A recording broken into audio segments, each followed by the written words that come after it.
السلام علیکم ورحمۃ اللہ تعالی وبرکاتہ۔ مرکز اہل سنت جامعہ رضویہ منظر اسلام کے یوٹیوب چینل ہم سبق درس نظامی میں آپ کا خیر مقدم ہے۔ پیارے بچوں، جنہوں نے ہمارے چینل کو اب تک سبسکرائب نہیں کیا ہے وہ ضرور سبسکرائب کر لیں اور بیل آئیکن بھی دبا دیں تاکہ ہر ایک ویڈیو کی نوٹیفیکیشن اپلوڈ کرتے ہی آپ تک پہنچ جائے، اور اپنے ساتھیوں سے بھی شیئر کریں۔ بات پسند آئے تو لائک بھی کریں اور اپنے قلبی تأثر کو کمنٹ کر کے ضرور بتائیں۔ اب آپ کے سامنے جامعہ رضویہ منظر اسلام کے ایک اہم اور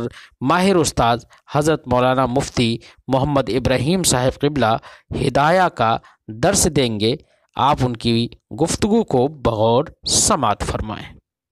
بسم اللہ الرحمن الرحیم۔ قال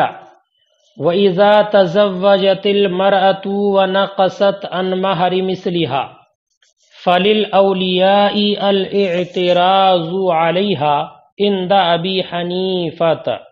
حَتَّى يُتِمَّ لَهَا مَهْرُ مِثْلِهَا أَوْ يُفَارِقَهَا۔ مسئلہ یہ بیان فرماتے ہیں کہ ایک بالغہ عورت نے اپنا نکاح مہر مثل سے کم میں کر لیا، مہر مثل سے کم میں، اور بعد میں ولی کو پتہ چلا تو ولی کو حق اعتراض حاصل ہے، امام اعظم کے نزدیک حق اعتراض حاصل ہے کہ یا تو شوہر اس مہر کو پورا کر دے، شوہر مہر کو پورا کر دے، تو امام اعظم کے نزدیک یہ ہے کہ اس کے مہر کو یا تو شوہر پورا کر دے یا پھر اب ان کے درمیان تفریق کرا دے، اس کو جدا کرا دے، الگ کرا دے۔ اور صاحبین نے یہ کہا ہے کہ نہیں، یہ حق حاصل نہیں ہے اولیاء کو، صاحبین کے نزدیک اولیاء کو حق اعتراض حاصل نہیں ہے۔ امام صاحب ہدایہ نے یہ فرمایا ہے کہ مسئلے کی یہ وضع اس بات پر دلالت کرتی ہے، یعنی صاحبین نے یہ کہا کہ حق اعتراض حاصل نہیں، تو یہ وضع اس بات پر دلالت کرتی ہے کہ امام محمد کا رجوع صحیح ہے، اس بات پر دلالت کرتی ہے کہ امام محمد نے اپنے قول سے رجوع کر لیا تھا۔ کیا رجوع؟ پڑھا ما قبل میں آپ نے کہ امام محمد رضی اللہ تعالیٰ عنہ کا مذہب یہ تھا کہ بغیر ولی کے نکاح منعقد ہی نہیں ہوتا ہے، منعقد ہی نہیں ہوتا۔ پھر بعد میں امام محمد نے اس سے رجوع کر لیا تھا، اور آپ بھی اس بات کے قائل ہو گئے تھے کہ بغیر ولی کے نکاح منعقد ہو جائے گا۔ تو یہاں پر صاحبین یعنی امام محمد امام ابو یوسف کے ساتھ ہیں، اور یہ کہا کہ یہ نکاح میں اولیاء کو حق اعتراض حاصل نہیں ہوگا۔ تو اس سے یہ معلوم ہوتا ہے کہ عورت نے نکاح خود کیا ہے ولی کے بغیر تو اس کا نکاح درست ہے، تبھی تو اولیاء کو حق اعتراض حاصل نہیں۔ تو یہ مسئلہ امام محمد رضی اللہ تعالیٰ عنہ کی رجوع کرنے پر شہادت صادقہ ہے، اس بات کی سچی گواہی ہے کہ امام محمد نے اپنی اس بات سے رجوع کر لیا تھا کہ ولی کے بغیر نکاح منعقد نہیں ہوتا ہے، اور اسی بات کے قائل ہو گئے تھے کہ اگر عورت خود نکاح کر لے تو نکاح منعقد ہو جائے گا، جیسے کہ یہاں پر کہا ہے۔ بہرحال صاحبین کی دلیل سنیے کہ اولیاء کو حق اعتراض حاصل نہیں ہے۔ ان کی دلیل یہ ہے کہ 10 درہم جو مہر ہے یہ تو شریعت کا حق ہے، 10 درہم مہر تو شریعت کا حق ہے، وہ 10 درہم سے زائد جو مہر ہے وہ عورت کا حق ہے، عورت کا حق ہے، 10 درہم سے زائد مہر عورت کا حق۔ اور اگر کوئی اپنے حق کو ساقط کر دے تو اس پر کوئی اعتراض نہیں کیا جا سکتا، اعتراض نہیں کیا جا سکتا۔ اور یہ ایسا ہی ہے جیسے کہ بعد نکاح عورت اپنی مہر کو ساقط کر دے، اس پر کوئی اعتراض نہیں کیا جا سکتا، ایسے یہاں پر بھی نہیں کیا جا سکتا، اس نے اپنی مہر کو ساقط کر دیا ہے۔ امام اعظم رضی اللہ تعالیٰ عنہ کی دلیل یہ ہے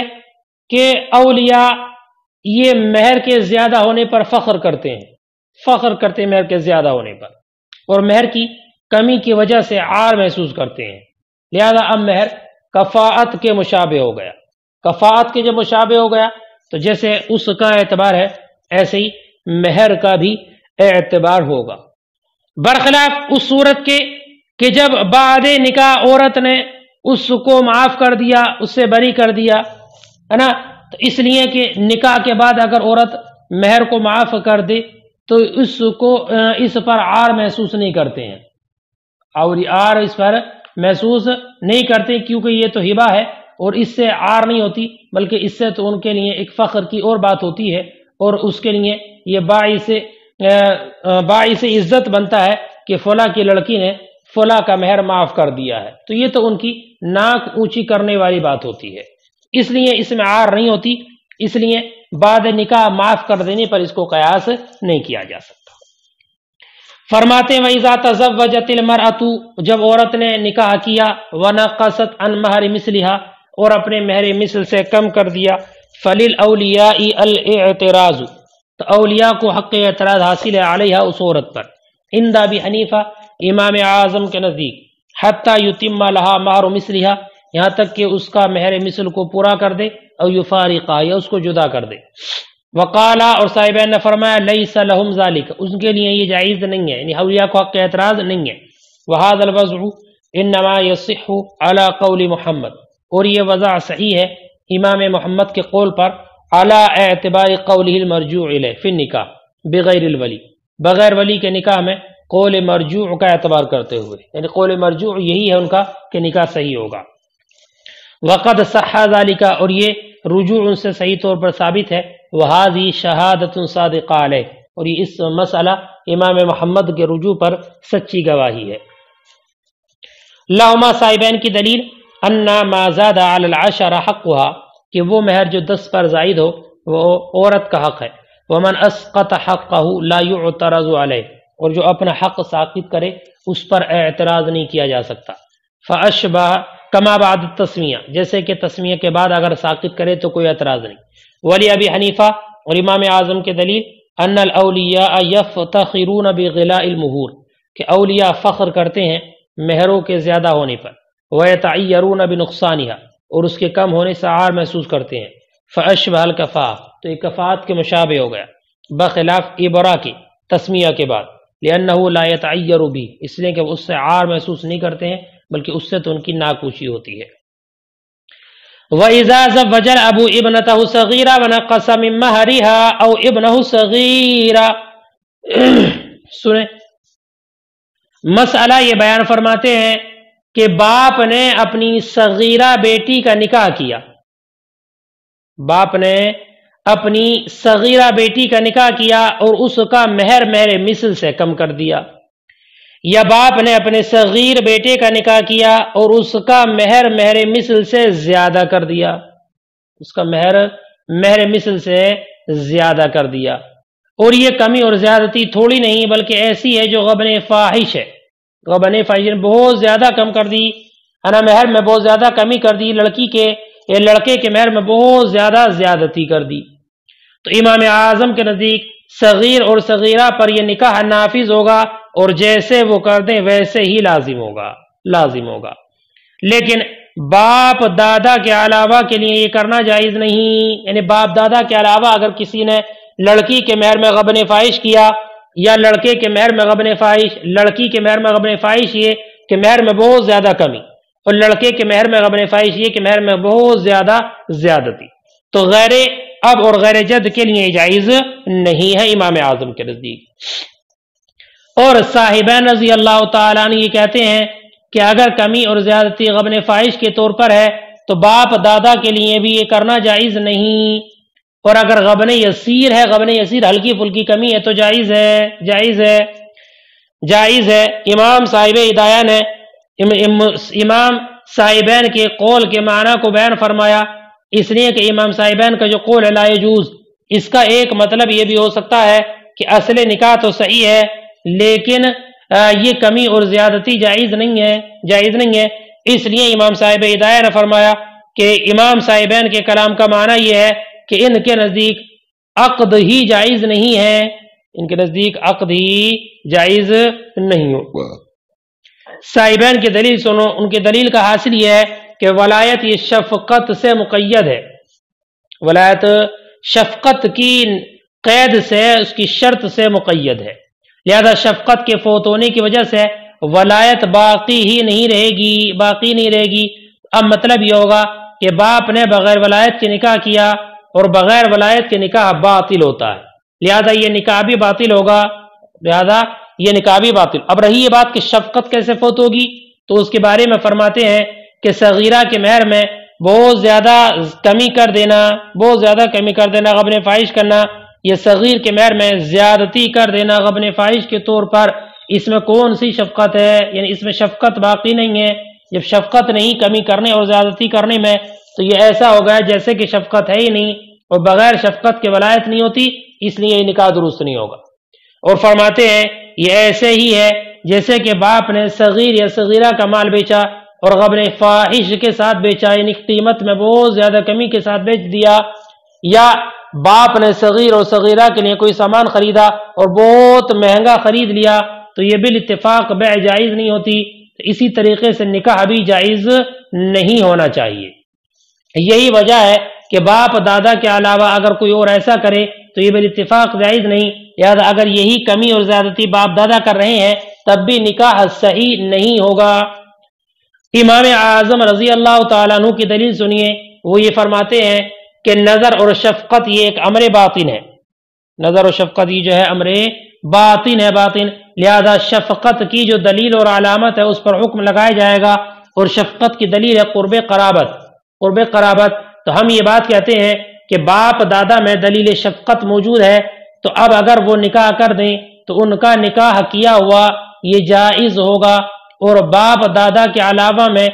نظر اور شفقت اور قرب قرابت موجود نہیں، اس لیے ان کے کیے ہوئے نکاح پر جواز حکم نہیں لگایا جائے گا۔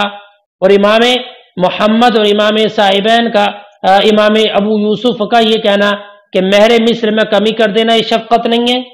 یہ تو کہا نا صاحبین نے کہ مہر مثل میں کمی کرنا، اس میں زیادتی کرنا یہ شفقت نہیں ہے، تو اس کا جواب یہ ہے کہ نکاح میں صرف مہر ہی مطلوب نہیں ہوتا، نکاح کرنے کا مقصد صرف اور صرف مہر ہی نہیں ہوتا، بلکہ اس کے علاوہ نکاح کے اور بھی مقاصد ہوتے ہیں جو مہر سے بڑھ کر ہوتے ہیں، کہ بہت سی مرتبہ داماد کی دوسری خوبی کی بنیاد پر مہر کی کمی کو برداشت کر لیا جاتا ہے، یا اگر لڑکے کا نکاح کرنا ہے تو بہو کی بہت زیادہ اعلیٰ خوبیوں کی بنیاد پر اس کے مہر کی زیادتی کو برداشت کر لیا جاتا ہے، اور یہ عدم شفقت نہیں ہے بلکہ یہ تو عین شفقت ہے کہ لڑکی کے حق میں جو بہتر تھا باپ دادا نے وہی کیا، یا لڑکے کے حق میں جو بہتر تھا باپ دادا نے وہی کیا۔ اور صاحبین کا نکاح کو عقد پر قیاس کرنا، فرماتے یہ قیاس مال فارق ہے، یعنی کہا نا کہ بیع سے نہیں ہوتی تو نکاح بھی سے نہیں ہوگا، یہ درست نہیں ہے، اس لیے کہ بیع میں تو مال ہی مقصود ہوتا ہے، اس کے علاوہ اور کچھ نہیں، اگر اس میں غبن فاحش کیا تو شفقت باقی نہ رہی۔ اس کے برخلاف نکاح کہ نکاح میں صرف اور صرف مال ہی مطلوب نہیں ہوتا بلکہ اس کے علاوہ بھی مقاصد ہوتے ہیں جو نکاح میں مال سے بڑھ کر ہوتے ہیں، اس لیے ان میں شفقت باقی رہے گی، یہاں پر شفقت نہیں رہے گی۔ وَإِذَا زَوَّجَ الْأَبُ ابْنَتَهُ صَغِيرًا، اور جب باپ نے اپنی صغیرہ بیٹی کا نکاح کیا، وَنَقَصَ مِن مَهْرِهَا، اور اس کے مہر مثل سے کم کر دیا، او ابنہ صغیر، یا اپنے صغیر بیٹے کا نکاح کیا، وَزَادَ مِن مَهْرِ فِي مَهْرِ امْرَأَتِهِ، اور اس کی عورت کے مہر میں مہر مثل سے زیادتی کر دی، جاز ذالک علیہما، تو ان دونوں پر جائز ہے، ولا یجوز ذالک لغیر الاول جد، اور یہ جائز نہیں ہے باپ دادا کے علاوہ کے لیے، وہذا عند ابی حنیفہ، اور یہ مسئلہ امام اعظم کے نزدیک ہے، وقال لا یجوز، اور صاحبین نے فرمایا حد اور زیادتی یعنی کمی کرنا اور زیادتی کرنا جائز نہیں ہے، الا بما یتغابن الناس فیہ، مگر اس میں کہ جس میں لوگ دھوکہ کھا جائیں، ومعنی هذا الکلام، امام صاحب ہدایہ فرماتے ہیں کہ صاحبین کے اس کلام کا معنی یہ ہے انہ لا یجوز العقد عندہما، کہ ان کے نزدیک عقد ہی جائز نہیں ہے، لان الولایۃ مقیدہ بشرط النظر، اس لیے کہ ولایت یہ مقید ہے شرط نظر، شرط شفقت کے ساتھ، فعند فوات یبطل العقد، تو شفقت کے فوت ہونے کے وقت میں عقد باطل ہو جائے گا، وہذا، اور وہ اس لیے کہ لان الحط عن مہر المثل، اس لیے کہ مہر مثل سے کمی کرنا لیس من النظر فی شیء، اس میں کوئی بھی شفقت نہیں ہے، کما فی البیع، جیسے کہ بیع میں اگر بیع کا جو ثمن تھا اس سے زیادہ دے دیا یا اس سے کم میں بیچ دیا تو یہ شفقت نہیں، لہذا ایسا ہی یہاں پر ہوگا۔ وَلِهَذَا لَا يَمْلِكُ ذَلِكَ غَيْرُهُمَا، یہی وجہ ہے کہ باپ دادا کے علاوہ کوئی اور انسان اس کا مالک نہیں ہے۔ ولی ابی حنیفہ، اور امام اعظم کی دلیل یہ ہے، ان الحکم یدار علی دلیل النظر، کہ حکم دائر ہوتا ہے دلیل نظر پر، وہ قرب القرابت، وہ قرب القرابت، اور وہ قرب قرابت ہے۔ وفی النکاح مقاصد، اور نکاح میں اور مقاصد ہوتے ہیں، تربو علی المہر، جو مہر پر زیادہ ہوتے ہیں۔ اما المالیت ہی المقصود فی التصرف المالی، رہی مالیت تو وہ تو مقصود ہوتی ہے تصرف مالی میں۔ والدلیل عدم نہ فی حق غیرہما، اور دلیل معدوم ہے ان دونوں کے علاوہ کے حق میں، یہی دونوں کے علاوہ قرب قرابت ان دونوں یعنی باپ دادا کے علاوہ کے حق میں نہیں ہے۔ ومن زوج ابنتہ وہی صغیرہ، ایک مسئلہ اور ذکر فرماتے ہیں کہ وہ انسان جس نے اپنی بیٹی کا نکاح کر دیا اس حال میں کہ وہ صغیرہ ہے، اور نکاح کیا غلام سے، یا اپنے بیٹے کا نکاح کیا اس حال میں کہ وہ صغیرہ ہے اور نکاح کیا باندی سے، تو یہ نکاح جائز ہے امام اعظم کے نزدیک، امام اعظم کے نزدیک، اس لیے کہ کفاءت سے اعراض کرنا یہ کسی ایسی مصلحت کی بنیاد پر ہوگا جو مصلحت کے کفاءت سے بڑھ کر ہے، اور صاحبین یہ کہتے ہیں کہ اس میں تو ضرر ظاہر ہے کفاءت نہ ہونے کی بنیاد پر، اس لیے یہ نکاح جائز نہیں ہوگا۔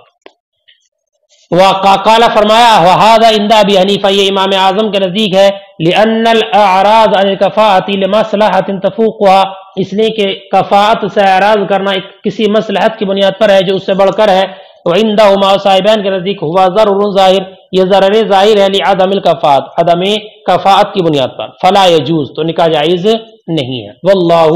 اعلم، اور اللہ رب العزت خوب جاننے والا ہے۔ یہاں تک یہ بات مکمل۔